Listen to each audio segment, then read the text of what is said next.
Assalamualaikum warahmatullahi wabarakatuh. Kami dari kelompok 7 yang beranggotakan saya sendiri, Abdul Karim, Nurul Fajriyah, dan Sucinawati. Di sini saya akan menjelaskan penelitian kami dari komunitas unggulan yang ada di Kabupaten Laut, khususnya di Desa Sukaramah. Langsung saja untuk komoditas unggulan yang kami ambil, yaitu produk susu jagung dari bahan dasar jagung manis yang ada di Sukaramah, Kecamatan Panyipatan.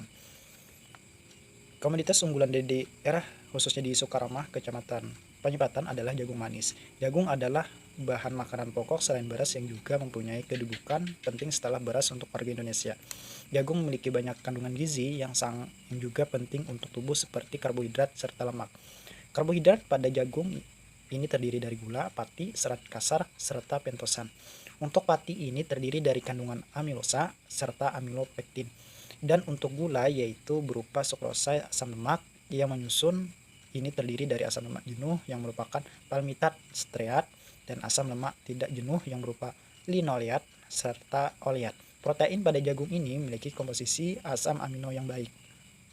Jagung bisa dimanfaatkan menjadi aneka jenis bahan makanan, misalnya saja di daerah Desa Sukaramah ini jagung manis muda bisa dikonsumsi dengan cara direbus dan digunakan sebagai bahan pembuatan aneka jenis kue basah, dan juga jagung tua hanya diolah menjadi tojin serta dimanfaatkan sebagai bahan makanan ternak seperti burung dara, ayam, dan sebagainya.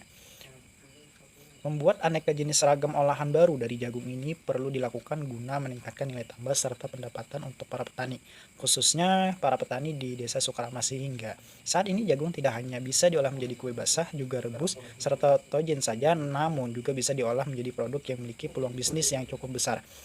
Seperti bisnis susu jagung manis. Di beberapa negara mendengar kata susu jagung manis sudah tidak asing lagi, contohnya di negara Thailand.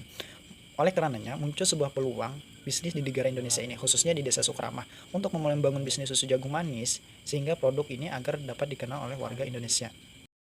Berikut adalah analisis yang kami lakukan terhadap 6 aspek untuk perencanaan agrobisnis susu jagung manis yang efektif dan dapat berkelanjutan.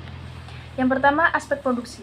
Dalam produksi pada susu jagung manis ini, khususnya di Desa Sukaramah, Kecamatan Panyipatan, sangat mendukung karena dari segi ketersediaan bahan baku, mayoritas petani di Desa Sukaramah menanam jagung manis. Dan untuk kualitas, para petani jagung manis di Desa Sukaramah sudah paham mengenai bibit jagung yang unggul dengan kualitas yang baik, yaitu buah besar dan isi penuh. Dari segi kontinuitas, tiap selesai panen pertama jagung manis, sekitar 3-4 hari kemudian petani akan kembali menanam jagung manis.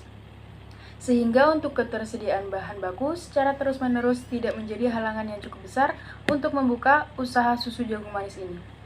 Yang kedua, ada aspek pasar. Susu jagung manis yang tergolong sebagai minuman susu nabati ini memiliki rasa yang segar dan bisa menyehatkan tubuh siapa saja yang meminumnya. Sehingga banyak masyarakat yang menyukai susu jagung manis ini sebagai minuman pengganti susu sapi. Orang alergi terhadap susu sapi pun bisa menikmati susu jagung manis ini sebagai pengganti kandungan yang terdapat dalam susu sapi. Mulai dari anak-anak, remaja, sampai dengan orang tua, sangat baik mengkonsumsi susu jagung manis ini karena kandungan vitamin yang tinggi ada di dalam jagung, baik untuk menjaga kesehatan dan tubuh supaya tetap fit. Yang ketiga, ada aspek distribusi.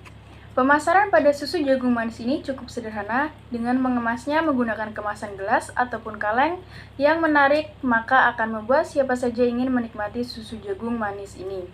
Untuk promosi minuman yang menyehatkan ini, kepada masyarakat bisa dengan membuat spanduk yang berisi khasiat dan manfaat meminum susu jagung manis yang enak ini.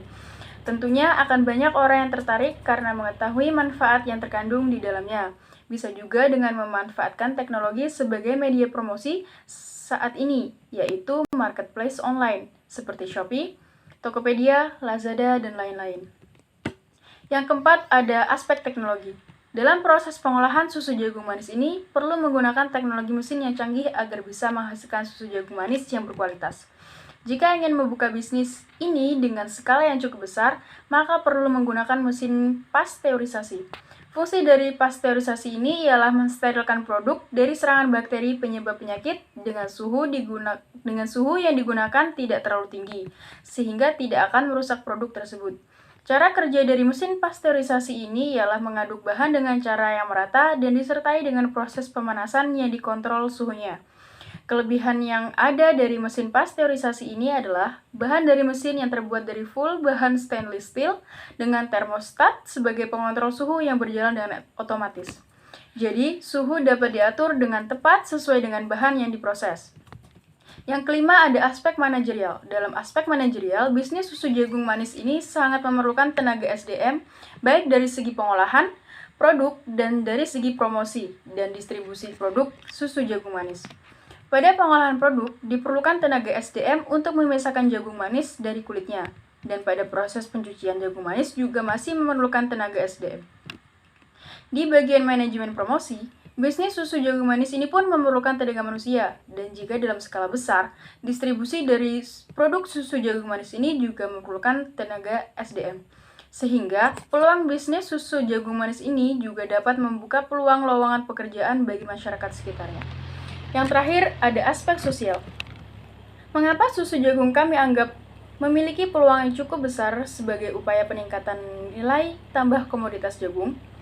Karena kebutuhan masyarakat akan susu masih cukup besar, pangsa pasarnya pun masih luas dan beragam. Susu jagung dapat dinikmati oleh semua kalangan masyarakat, baik anak-anak hingga orang dewasa, dan dari kalangan menengah ke bawah hingga masyarakat yang berpenghasilan tinggi. Dengan adanya produksi susu jagung yang ada di Sukaramah ini, akan banyak memerlukan SDM yang berkualitas untuk mendukung usaha ini baik dari segi produksi hingga pemasaran, sehingga membuka lapangan pekerjaan bagi masyarakat sekitarnya. Untuk analisis 4 strategi akan dijelaskan oleh Sucinawati. Yang ketiga yaitu ada 4 analisis mengenai strategi untuk pencapaian optimalisasi revitalisasi teknologi pertanian untuk agrobisnis susu jagung manis. Yang pertama yaitu membangun sumber daya manusia produktif yang kaya inovasi. Kreatif dan inovatif menjadi salah satu kunci sukses untuk memenangkan persaingan. Beberapa hal yang perlu dilakukan untuk menjadi diri yang kreatif dan inovatif antara lain dengan membuat ide-ide baru, sehingga dengan memiliki ide-ide yang kreatif maka akan tercipta program baru yang lebih inovatif. Melawan ketakutan dalam melakukan perubahan dan tidak takut akan kegagalan. Memiliki motivasi diri yang kuat sehingga ide yang diciptakan dapat diaplikasikan dengan mudah dan tidak akan menyerah dalam menghadapi kegagalan. Menerima pendapat pihak lain terhadap ide yang akan direalisasikan serta memperluas wawasan. Dengan membaca mendapat pengetahuan untuk menciptakan ide-ide baru. Upaya pencapaiannya ada 3. Yang pertama ada training atau pelatihan, yang kedua pembinaan, yang ketiga penghargaan. Selanjutnya yang kedua yaitu kemajuan dan pembangunan dalam bidang apapun tidak dapat dilepaskan dari kemajuan teknologi. Revolusi pertanian didorong oleh penemuan mesin-mesin dan cara-cara baru dalam bidang pertanian. Apabila tidak ada perubahan dalam bidang teknologi, maka pembangunan pertanian pun terhenti. Produksi terhenti, kenaikannya bahkan dapat menurun karena merosotnya kesuburan tanah atau kerusakan yang makin meningkat oleh hama penyakit yang masih merajalela. Yang ketiga yaitu menghasilkan teknologi pertanian andalan yang dibutuhkan masyarakat setempat dan dapat menumbuhkan agroindustri. Dengan adanya sejumlah teknologi pertanian yang berdampak positif bagi sektor nasional, petani juga bisa meningkatkan produktivitas dengan sejumlah bantuan teknologi seperti teknologi transplanter hingga instalasi pengelola limbah. Upaya pencapaiannya ada 3. Yang pertama, mendorong petani untuk tidak menjual seluruh hasil pertanian kepada tengkulak. Yang kedua, melakukan inovasi dan perbaikan kualitas produk hasil pertanian. Yang ketiga yaitu memanfaatkan software dan aplikasi berbasis cloud. Yang keempat, ada membangun kemitraan antara dunia usaha dan lembaga-lembaga penelitian. Dalam usaha UMKM perlu membangun strategi kemitraan yang baik dengan lembaga pemerintah maupun lembaga-lembaga penelitian agar produk yang kita buat bisa mencapai hasil yang lebih baik. Saling memberikan manfaat antar pihak yang bermitra sehingga dapat saling menutupi, saling menambah dan saling menguntungkan atau mutualisme.